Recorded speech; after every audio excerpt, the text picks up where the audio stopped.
My name is Mia, and I have a confession to make. I still have his toothbrush. It's sitting right there in my bathroom, in a cup next to mine. It's blue. It's been 2 years, 3 months, and, well, I've lost count of the days. The bristles are probably harboring some kind of ancient, prehistoric bacteria by now. I should throw it away. I know I should. Every time I clean the bathroom, I pick it up, look at it, and then I put it back. It's not like I'm waiting for him to come back and use it. That would be crazy, right? That would be the plot of a movie where the main character needs to adopt 3 cats and start a journal immediately. No, I keep it because of the distance. Not the distance between New York and London, where he is now, but the tiny, impossible distance between my toothbrush and his on the edge of that sink. It's a gap of maybe 3 inches. And for some reason, closing that gap by throwing his away feels like I'm admitting that the much, much bigger distance between us is permanent. It all started in a place that was much smaller than a bathroom. It started in a line. A very long, very slow line at a coffee shop downtown. You know the kind. The kind where you start to question your life choices, like why you didn't just make coffee at home, or why humanity ever abandoned instant coffee. I was tired. I was working as a graphic designer for a company that designed brochures for other companies. It was as exciting as it sounds. My hair was in a messy bun that was less effortlessly chic and more, I have given up. I was staring at my phone, scrolling through pictures of other people's vacations, when I heard a voice behind me. If the line doesn't move in the next 30 seconds, I'm going to start licking the sugar packets for energy. I turned around. There was a guy about my age, with messy brown hair and a grin that was clearly designed to be annoying. He was holding a leather satchel that looked like it had been through a war. I just stared at him. That's the plan. I'm a planner, he said. I'm Leo. And I'm about 30 seconds away from a caffeine-induced meltdown. Mia, I said. And if you go for the sugar packets, I'm going to pretend I don't know you. He laughed. It was a loud, unexpected laugh that made the woman in front of us turn around. And that was it. That was the beginning. We talked for the entire 20 minutes we were in that line. I found out he was a freelance photographer, which explained the beat-up satchel. He was always chasing the perfect light, the perfect moment. He found out I designed brochures for things that don't matter, which he found hilarious. When we finally got to the front, he bought my coffee, a simple vanilla latte, and he asked for my number. For the first few months, the distance between us was measured in inches. The inches between us on his small sofa, while we watched old black and white movies. The inches between our hands as we walked through the park in the fall, the leaves crunching under our feet. The inches between our faces when he would tell me a story, and I could see the tiny flecks of gold in his brown eyes. He moved into my apartment 3 months later. It was a tight fit. My 1-bedroom apartment was already crowded with my stuff, my design books, my collection of weird-looking plants that I kept accidentally killing, my obsession with throw pillows. When he brought his camera equipment, his boxes of prints, and his vintage record player, it felt like we were playing a real-life game of Tetris. But it was good. It was so good. We created our own little world in that tiny apartment. Our routines. Our jokes. He learned that I couldn't cook to save my life. My specialty was burnt toast.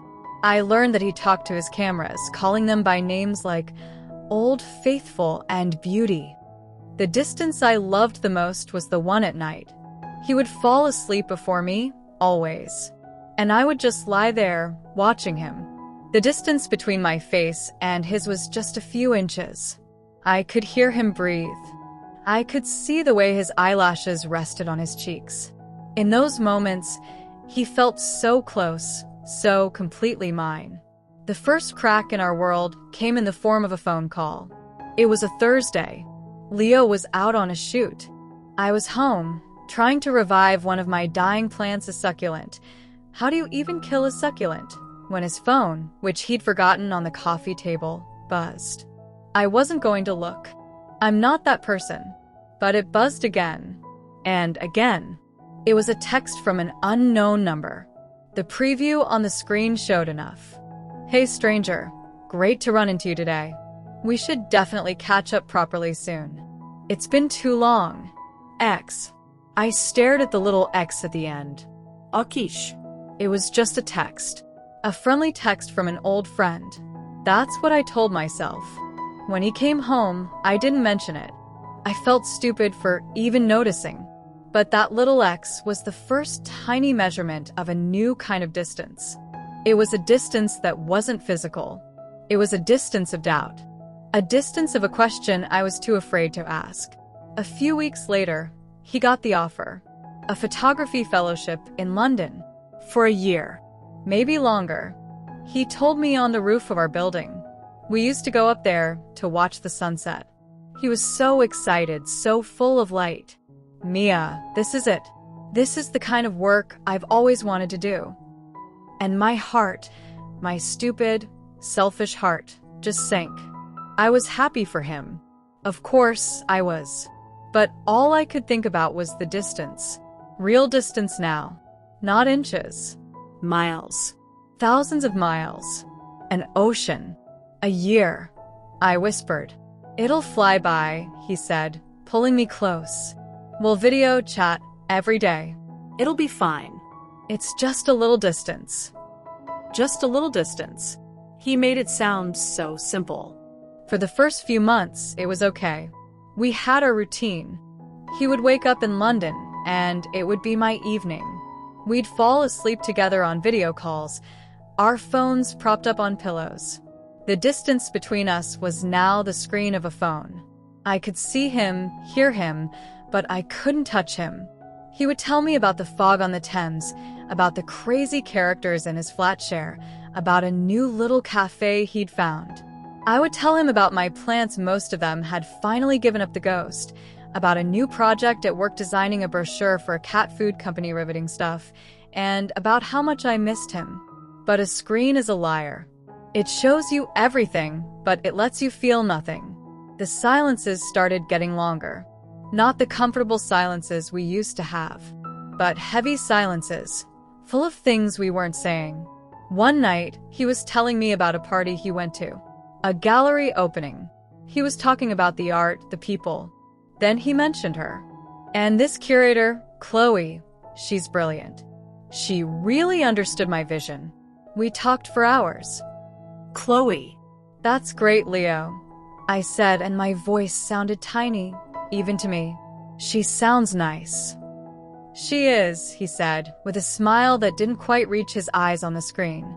"She's been a real help." And that was when a new kind of distance was born. It wasn't the ocean. It was the distance between me and this Chloe person, a person I'd never met, but who was now living in the space between us. She was there in his stories, in his new life. She was real, and I was just a face on a screen. The calls became less frequent. My texts would be answered with "busy day," "talk soon XX," and the XX felt like a habit, not a feeling. I started to build a life here, a life without him. I went out with friends from work. I started a new hobby, pottery, which was a disaster, but it kept my hands busy. I tried to create my own distance from the pain. Then, on a rainy Tuesday night, the phone rang. It was him. Not a video call, just a voice call. I knew before he even spoke. I knew what was coming. "Mia," he said, and his voice sounded heavy, tired. "We need to talk." And there it was. The longest distance of all. The distance between two people who love each other, but are living in two different worlds. "I can't do this anymore," he said. "The distance that's too hard. I'm changing, you're changing.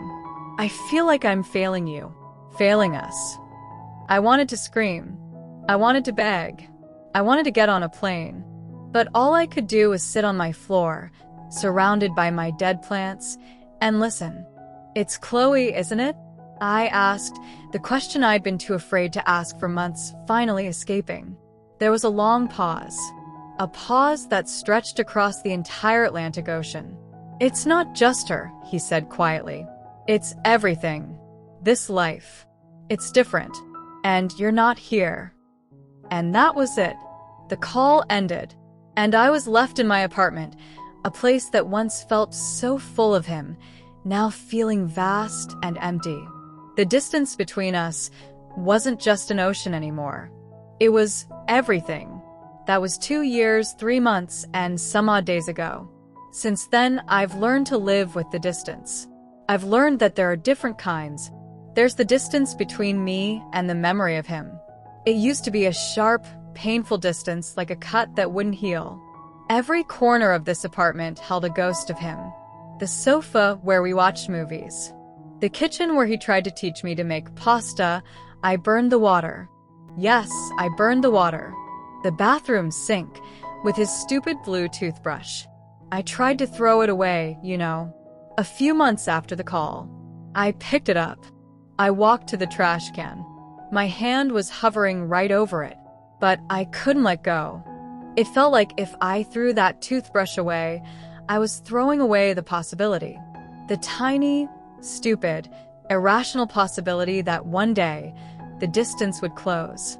That was the phase of sad music and eating ice cream straight from the tub. I got very good at sad music. I could recommend a playlist for any specific type of heartbreak you might be experiencing.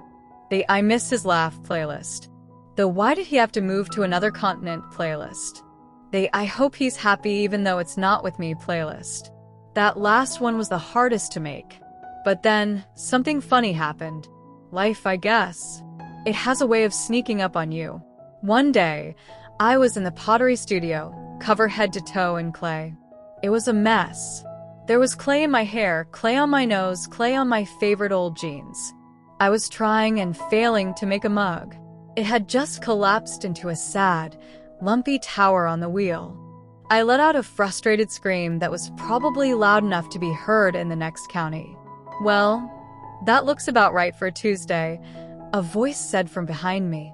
I turned, ready to be embarrassed. There was a guy, maybe a year or two older than me, with sawdust in his hair and a very amused smile on his face. He was holding a perfectly shaped wooden bowl. My mug is having an existential crisis, I said, gesturing to the clay blob. He laughed. It wasn't Leo's laugh. It was different. Deeper. Warm, like a crackling fire.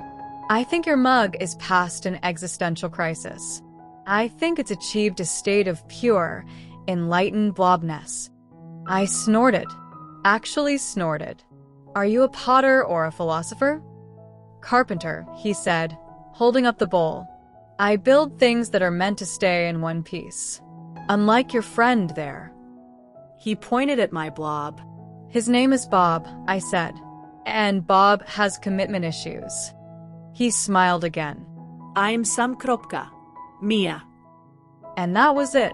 A new beginning, in the most unexpected place. Covered in clay, with a blob named Bob. Sam was steady. That's the best word for him. He was like a really good, solid piece of furniture. He was calm where I was chaotic. He was practical where I was a dreamer. He built things with his hands, things that lasted. He didn't chase the perfect light. He created the perfect light in his workshop. We started talking after every class. He'd show me his latest project. I'd show him my latest failure. He never made me feel silly for my sad mugs or my lopsided bowls. He'd just say, "Okay, so this one's for pencils. What's next?"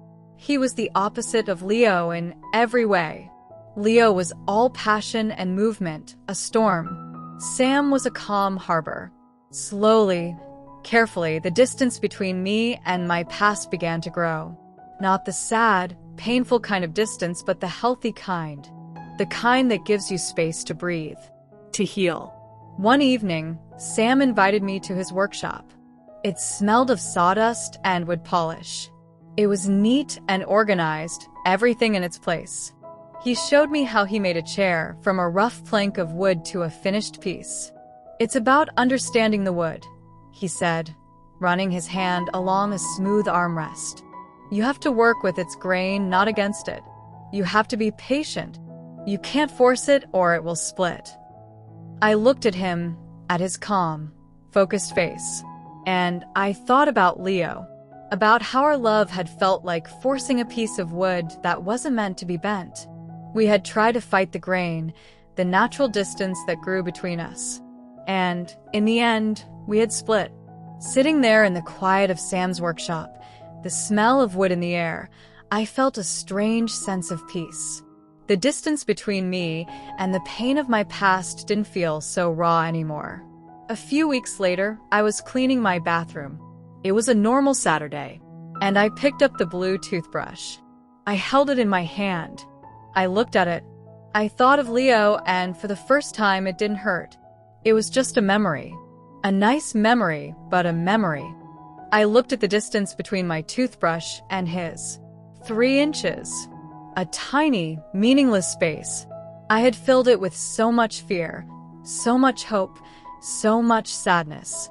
I had made it a symbol of something it was never meant to be. I dropped his toothbrush into the trash can. It made a soft little thud. I didn't feel sad. I didn't feel like I was closing a door on Leo. I felt like I was finally opening a window in my own life. The distance I had been so afraid of, the distance that had defined me for 2 years, was gone. And in its place was just space. Clean, empty space. Space for new things. I smiled. Then I laughed. I actually laughed at myself. At the ridiculousness of it all. All that drama over a 3-inch gap and a piece of plastic. I walked out of the bathroom and picked up my phone. I had a text from Sam. A picture of a tiny, perfectly formed wooden cat he'd made, with a caption, "For your next plant, this one won't die." I smiled and typed back, "Challenge accepted. But if the plant dies, I'm blaming the cat." And that, I think, is the real story of the distance between us. It was never really about the miles between New York and London. It was about the inches I was allowing to exist between me and my own happiness. It was about the distance I created between myself and the present because I was too busy staring at the past. Sometimes, the longest journey is the 3 inches from a memory to the trash can. And sometimes, the most amazing discovery is what you find in the space that's left behind.